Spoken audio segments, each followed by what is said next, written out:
Hey guys, what's up? I'm so excited to be here to do my very first official vlog review, and well, if this is the first video of mine that you're watching, you might be expecting that I'm fully reviewing a book, but I'm not. So I guess I'll explain how this is all happening and what's working, what's going on here, I suppose, before you get a little bit confused and going, well, what the heck have I just clicked on? So basically what's going on is that about a week and a half ago, I had decided that I was going to get back into reading. I love reading. I started reading when I was incredibly young. And ultimately, when the first couple of Harry Potter books came out, my mum bought them for me for Christmas because she knows how much I love to read. And, excuse me, and she knows how much I love magic as well. And I flew through those three books incredibly quickly and had a long agonizing wait for the fourth one. But anyway, I have always loved reading. My point is, to try and keep this really short, my point, I'm not good at introductions, guys, I'm sure you can tell. My point is that I didn't read any books last year, and what a frightening thought for me that I didn't pick up a book or read any books. Now, I was incredibly busy, and that is something I didn't even take into consideration with this goal I have. I have a goal, and this is a good time to mention it. I have a goal to read 12 books by the end of the year. Now, is this a realistic goal? Will I read 12? I might end up reading less. I might end up reading more. But I think it's a good starting point to say 12 because then it will average out to about one a month. So we'll see how we go. Anyway, so I then ended up... I'm just going to quickly pause just a moment. Sorry, I just literally paused there to grab my second book because I then decided that I was going to start the month of January by reading two books. Personal Demons, which is what we'll get into in a moment, and The Replacement. Now, if you saw my last video, what you saw was that I said that I'm going to read these two books in January. Mostly focused on this one, but if I feel like I need a break or I want to switch things up, then I'm going to start reading this one and hopefully I'll get through both of these. Well, here's the fact of the matter. We might as well toss this one aside, although I never toss books. I have way too much respect for them, but I'm going to place this one to the side to be shelved because there's just no way I'm getting through this book by the end of this month. Even if I start this book by the end of this month, that would be amazing for me because I haven't started it yet, and I do feel that I'm going to be solely focused on the other one, Personal Demons. But Brenna Yovanov, I am going to do my best to at least try and start this book in February. We'll see how we go. But hey, if I start it before the end of January, that would be a big woohoo. Let's move on. Okay, so the focus is Personal Demons. Now, I did say that I was going to get through this book by the end of the month. However, there have been a couple of things that have, from what I can see, stopped this from happening. Okay, I have started reading the book. I am going to discuss what I've read in just a moment. But to fully set up this first review for you guys, I want to let you know, how this progressed. So, I was going to get through this book, and then if I had not started this book, then I would get through this book second. But what ended up happening was I had a chat with one of my friends. Hi, I know you're watching. Hi. And thank you for your support with this. So I ended up talking to my friend about how I really wanted to get back into reading and how it's been a long time. And my friend loves to read as well, but the problem for both of us is there's always something that stands in the way. I think for both of us, it's our work that gets in the way of us reading. Sometimes for her, maybe she's not as motivated to read. The good thing with both of us having this chat is that we both said that we would be able to push each other. And I said to her, look, would you like to come on board and read Personal Demons with me? We can kind of do a bit of a buddy read together. And she was all for it, which is amazing. So what we ended up doing it took a little while to kind of organize everything, but I think we've got everything kind of down pat at the moment. And basically what we've organized is that every Sunday we're going to have a bit of a book club meeting, which is pretty awesome. And generally that will occur at around 6:30 p.m. If not a bit earlier. I think we started a little bit earlier than 6:30 and we went way over time, but anyway, that's okay. I mean, you can never really talk too much about books, right? But anyway, my point is, if you're watching this and you would like to buddy read along with me and my friend, then by all means, please leave a comment in the space below and let me know, and we'll see what we can do. If you want to join our book club meeting, leave a comment in the space below and we'll see what we can do with that as well. So anyway, the goal was that by the time we got to well, there was a bit of confusion with the goal, but eventually it was defined in such a way that we both knew we were both on the same, plate. Is that the right word? Plate?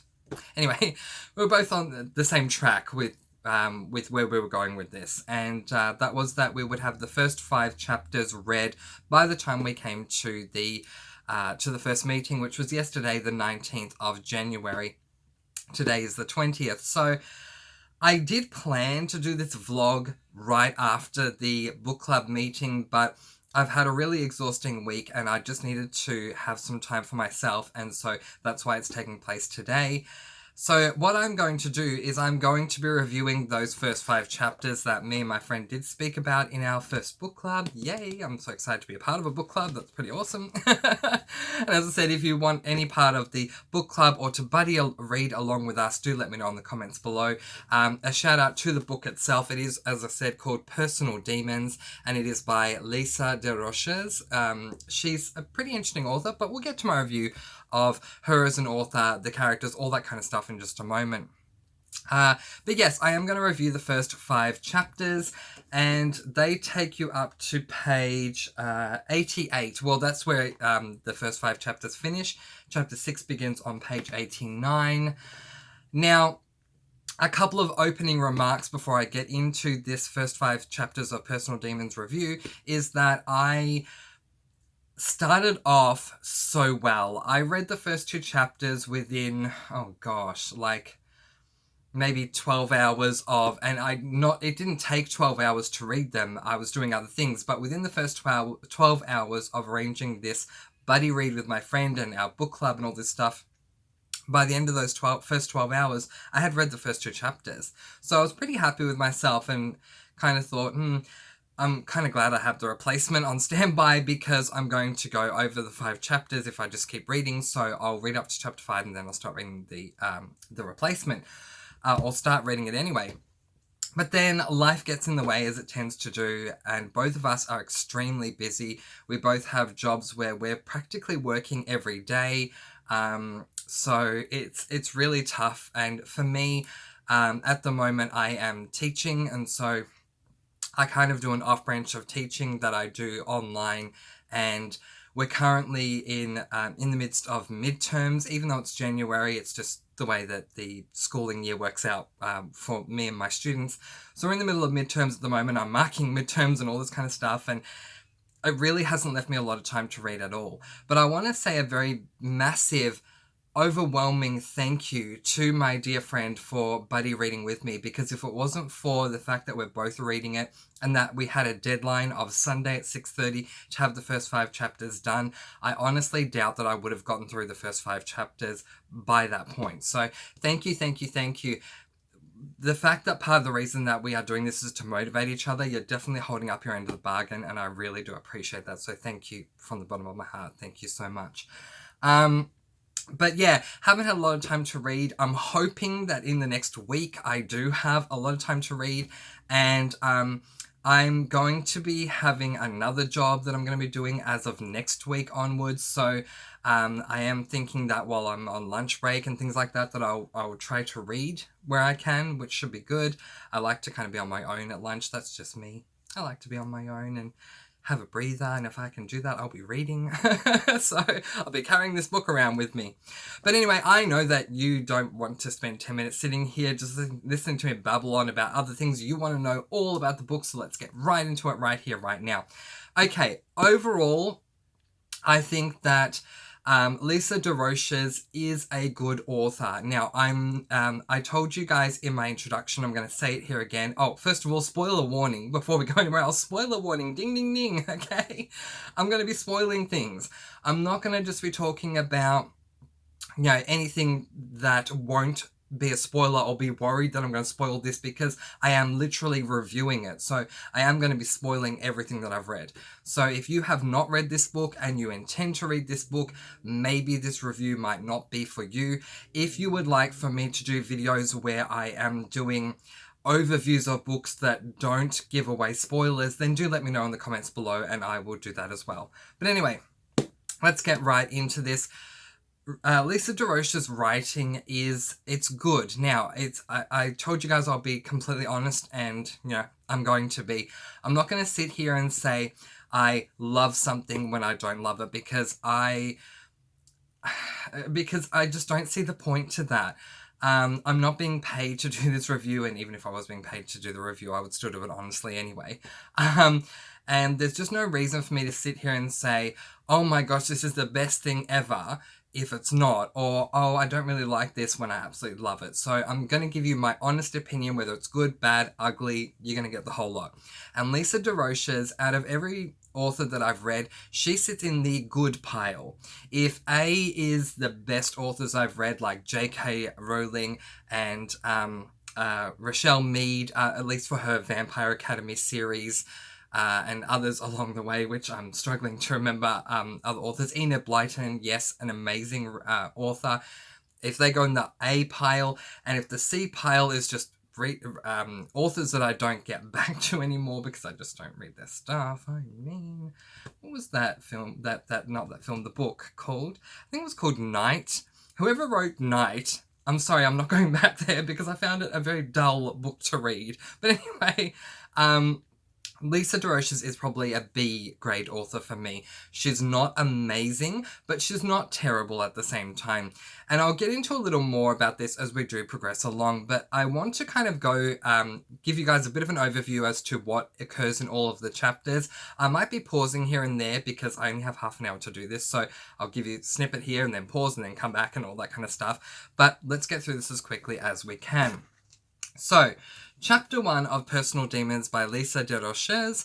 The plot is that we meet this character whose name is Luke. He has come to Hayden High, the name of this high school, where so far I would say about 50% of the book is set at the high school.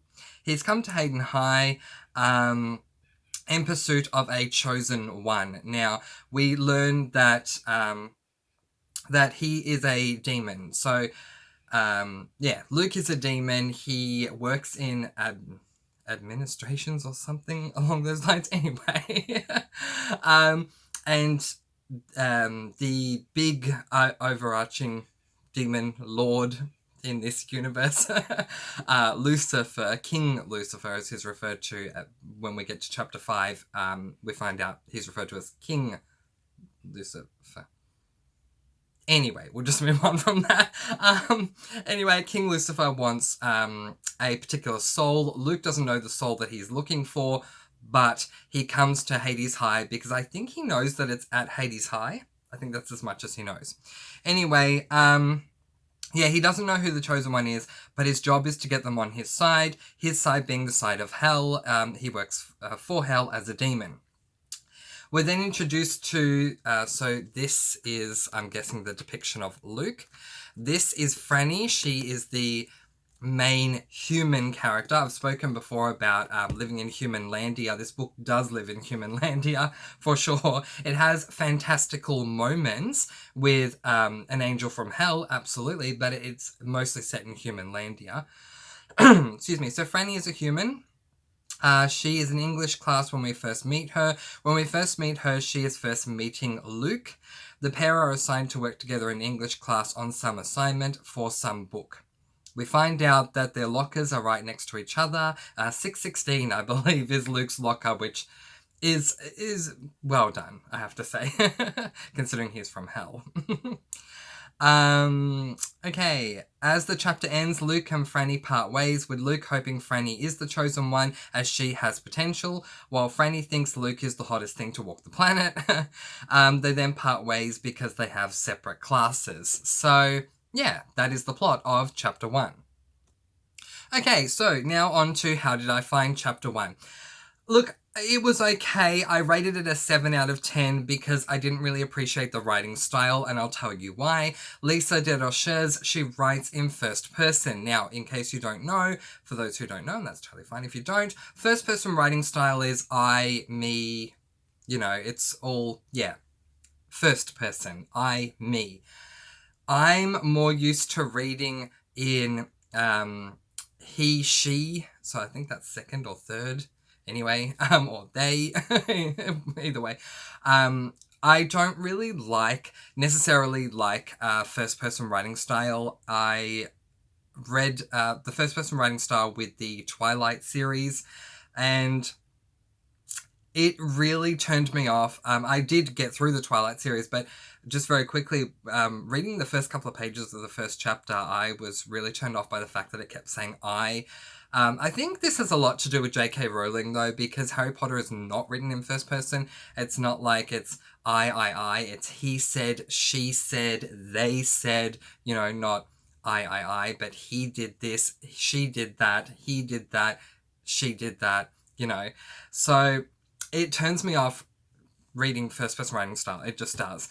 But other than that, I found the first chapter to be okay. It dragged in places here and there, and I want to quickly give an overview of that because my friend described this really, really well.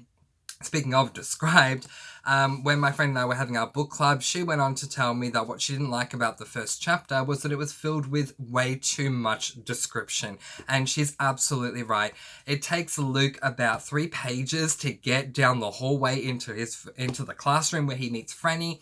And basically, we are getting a description along the way of the school, of the walls, of the floors, of the roof, of the guard who is checking him over at the metal detector thingy, the security guard. And I absolutely agree with her. It was way too descriptive.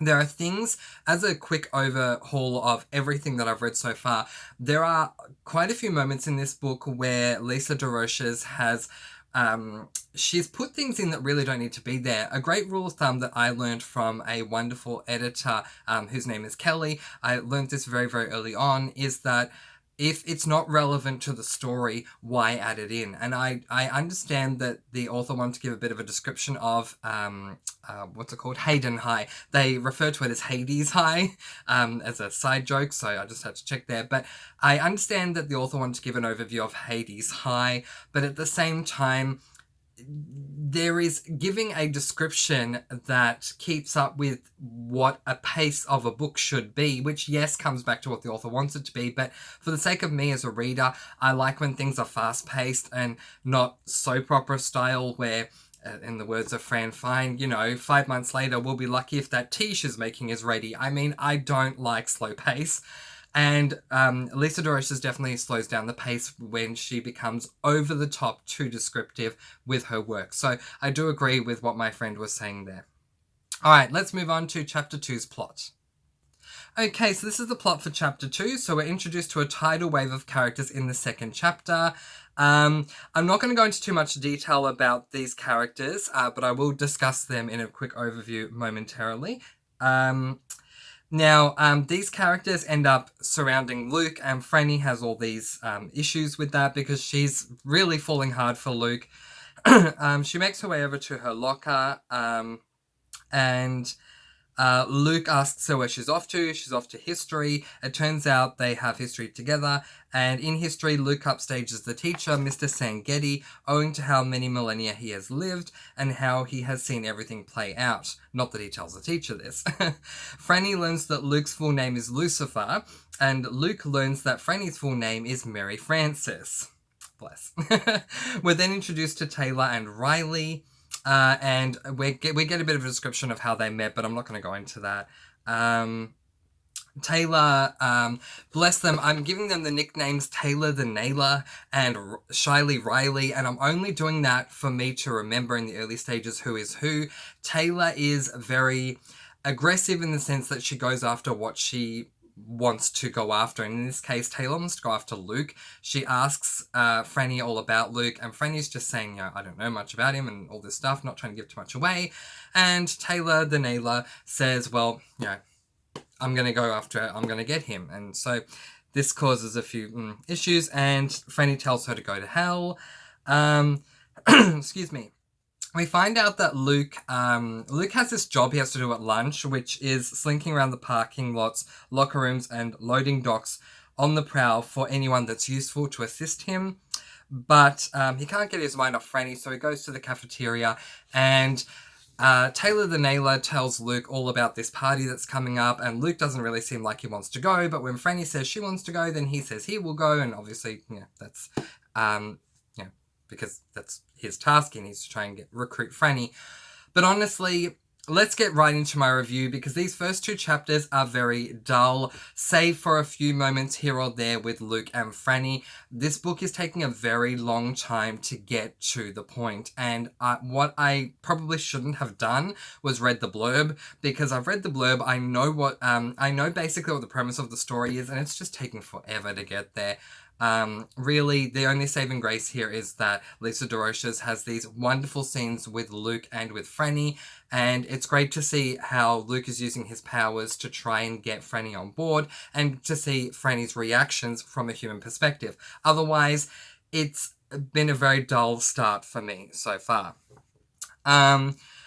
So a lot was written for chapter 2, but there were just so many people that, so many new characters introduced to the plot, and I did not like that because I felt it detracted from the story. We kind of went from meeting 3 or 4 people, Franny's teacher in that first class where she meets Luke, the security guard, Franny, and Luke, and that's it. And you sort of get this feeling the teacher doesn't matter, security guard doesn't matter, so we're meeting the 2 main characters, Franny and Luke. In the second chapter, we've probably bumped that character list up to like 11 in one chapter, and the chapter isn't that long either. So Lisa DeRoches is definitely what we call info dumping here. She's putting in way too many characters at once that to me seem rather insignificant to the overall plot, but that's just my opinion. Let me know what you think if you have read this story. Not a lot happened here, and I didn't enjoy most of the chapter, and yet DeRoches was able to keep me glued with little one-liners or moments from Luke, which I appreciate. She has these gems of one-liners, which I really do love. But yeah, at this point, Luke is the only character of interest here for me. Franny, though interesting, is only interesting when DeRoches shows how she is reacting to what Luke is doing. But I gave chapter 2 4 out of 10 because there were way too many people that were introduced, way too many characters that were introduced in this character. It was information overload once again. The pro was that we got to know more about Luke, his powers including being able to smell an emotion, e.g. garlic means lust, how he thinks, and so on. We also found out that what Luke needs to do at lunchtime, and I think this may or should hopefully play a part somewhere along the way. But at this point, I'm not really that interested in the book. Then we come over to chapter number 3. So in this chapter, everyone goes to the party. The only thing is that we leave pretty much as soon as we arrive. Yeah, like we're literally there. We've been talking about this party for a while now. We get to the party, Franny's there maybe for about a page 2, maybe 3, and then she leaves. And it's like, well, what was the point of this party? But anyway, Gabe, who is on the opposing team to Luke, is at the party. So we are first introduced to Gabe in chapter 3. Franny thinks of him as Angel Boy, which, he is, because I know from reading the blurb that Gabe is an angel, and we know from the description in the preceding chapters that Luke is a demon that works for Lucifer in hell. So calling him Angel Boy, I mean, it makes sense, because it is what he is. Luke comes over and pretty much confirms it when they both reintroduce themselves and confirm that they know each other. So, yeah. Franny is all caught up in this electricity that DeRoches keeps referring to, which is really annoying. It takes me from an adult book to a teen drama, because it's all about emotions and feelings, and I felt this electricity that was flowing through me. I mean, it's fine. I can't say that Dorocious has done wrong here. I can't technically say that because this is her book. This is the way she's writing it. But for me, the main plot line is these two guys that aren't human. There is a demon and an angel trying to recruit her, and we are so focused on her feelings for them. I don't like this. Okay. So anyway, Luke ends up taking Franny home, and they end up going on their first date, which is literally them drinking coffee and talking about, I don't even remember what they were talking about. That's how boring it was, honestly. And then Franny ends up writing in her journal because we find out that her brother Matt passed away, and she keeps a journal because she feels that she owes him that much to write to him about what's going on in her life. So she writes her journal to Matt. Now, anyway, Matt died, and my friend and I, we were both at odds with this because my friend has the feeling that Matt died because he fell from something. I think that's what she said, and if I'm wrong here, my dear friend, please do correct me in the comments below. But anyway, yeah, Matt died. I don't know how. My friend thinks because he fell, and if that's what ends up happening, well done to her. Because, yeah. I don't know how he died, but anyway, it is a pretty big deal for her, obviously, that he died, and obviously she's writing the journal to him. But again, to me, it moves away from the central plot, and I don't like that. For me, I like books that focus completely on the central plot, and I'm not liking how Lisa Dorocious is pulling us from here to here to here to here to here to here to here, when the focus should be here. Even if we just go out a little bit there, a little bit there, a little bit there, a little bit there, that will be fine. But she's not doing that. She's going out a little bit here, then over here, then a little bit here, and then over here, and then a little bit here, and then over there. And I don't like that. I find it way too confusing that she's doing way too much at once. Just my personal opinion. Okay, then we cut to a scene where Franny is working with her grandpa on fixing a car. Now, again, okay, my friend liked this because my friend says that she views this book as a journal, okay?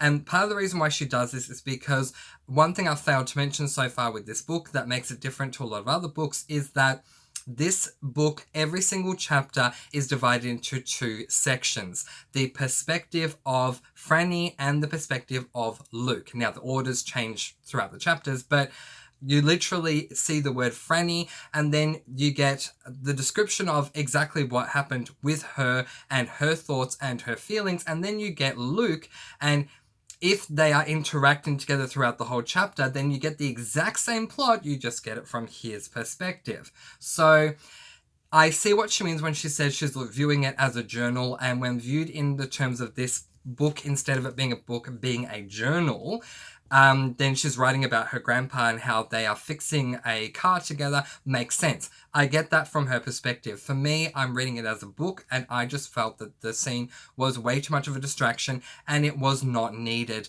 The only relation to the rest of the book that I'm finding from this is that she's talking about Matt and her grandma, both of whom have passed away to her grandpa. She asks him if they are in heaven, and he says that they both are. But otherwise, I just felt that this was a complete distraction and detraction from the central plot. So, how did I find it? Honestly, the third chapter felt like filler to me. The grandpa scene we could have done without altogether, and at the party, the only person of interest for me was Gabe, who we haven't met yet, and Luke. The rest of the party just sucked, as the author tried to compile even more characters on us, which, again, I'm not mentioning them because there's just too many to mention. And I've given up on counting the amount of characters introduced in just the first 3 chapters alone, which is true, yeah. The date with Luke was okay, but I felt it could have been done a whole lot better, and I gave it a 3 out of 10 because of Gabe and Luke, but nothing else. So, I'm just going to pause really quickly. Okay, so chapter 4 was really interesting compared to the rest of the book. I feel like Dorocious is finally going somewhere with this. Gabe has enrolled in the school, bit convenient, but, you know, I'm happy for this because now it's like ding ding, you know, the battle is on between Luke and Gabe, and we definitely do see this. Luke obviously is not happy that Gabe is there. Gabe is not happy that Luke is there. And any time that the two of them are alone and not with anyone else, they have these heated, whispered discussions, which really play out the rivalry in a way that I love. Obviously, they can't give away who they are, so they don't do this around anyone else. But when they're on their own, I love the dialogue, and I almost look forward to any opportunity they're going to have in the future when they're alone, because I know I'm going to love that. We also learn in this chapter that that Franny, who I almost called Mary, her real name is Mary Frances, Franny went to a Catholic school before she came to Hades, because that's what they call it, Hades High, and she was kicked out of the Catholic school because she asked too many questions. Now, I don't think it really matters, other than the fact that it was a Catholic school and we have an angel and we have a demon on either side of her at the cafeteria when she's saying this, but interesting that she was kicked out because she asked too many questions. But anyway, excuse me, I'm going to let that go. Then we have this wonderful question asked to end the chapter, which is where she says that she doesn't know whether or not she believes in God, because if she does believe in him, then she would have to hate him because of what he did to Matt. But if he doesn't exist, then it wouldn't matter. But then Luke asks her if she believes in the devil and in hell, and immediately she says yes, which annoys Gabe. Gabe short for Gabriel, Luke is short for Lucifer, but anyway, I'm going to call them Gabe and Luke. Okay, so I gave this chapter a 10 out of 10 because we weren't inundated with other characters. The side conversations between Luke and Gabe were absolutely amazing, and I just felt like this was a great chapter. I didn't want it to end, and I flew through it incredibly quickly. So well done, Lisa, for chapter 4. Finally, we're getting somewhere. Okay, so chapter 5 is very different to the others. For one thing, it's much longer, double the length. For another, it centers around 2 mini plot points. Franny's desire for both Gabe and Luke dealing with his feelings for Franny and dealing with King Lucifer. Now, we spend a lot of this chapter, and way too much, there's 20 pages in this one, it's the longest one so far. We spend a lot of time in this chapter dealing with Franny's feelings for both Gabe and Luke, and honestly, it bored me like so much. And also on the other hand, we have Luke and wondering about his feelings for Franny and all this kind of stuff, and that bored me as well. Turns out Taylor the Nailer ain't the bee that everyone thought she was, because she's actually being kicked out of her home. Her family's being forced to sell their home. Don't really know why at this stage, but I guess we kind of feel a bit guilty for labeling her as the bee that she's come across as so far. It gives her a little bit more sympathy to her character, I suppose. Then when we get towards the end of the chapter, something very exciting happens. Luke is pulled into this vortex/portal by his big boss, King Lucifer, who basically says to him that he's really proud of Gabe and, Luke is very proud of Luke, and if Luke ends up capturing the one, then he will be promoted to the boss of acquisitions rather than just being a worker in acquisitions. And honestly, I didn't like the first 3/4 of the chapter because of all the lovey-dovey thinking through everything. I honestly felt that, yes, it connects to the plot, but it was detracting from the plot because we were going way too much into thoughts and feelings and emotions rather than the point of the story, which I personally didn't like. That was just me. But I did like the rest of the chapter. I loved the whole King Lucifer scene. It was very descriptive, but I felt that the descriptive points were really well done and in a moment where it should be done. Okay, I am going to be back with a part 2 to wrap this up because my phone's going to cut off, so I'll be right back.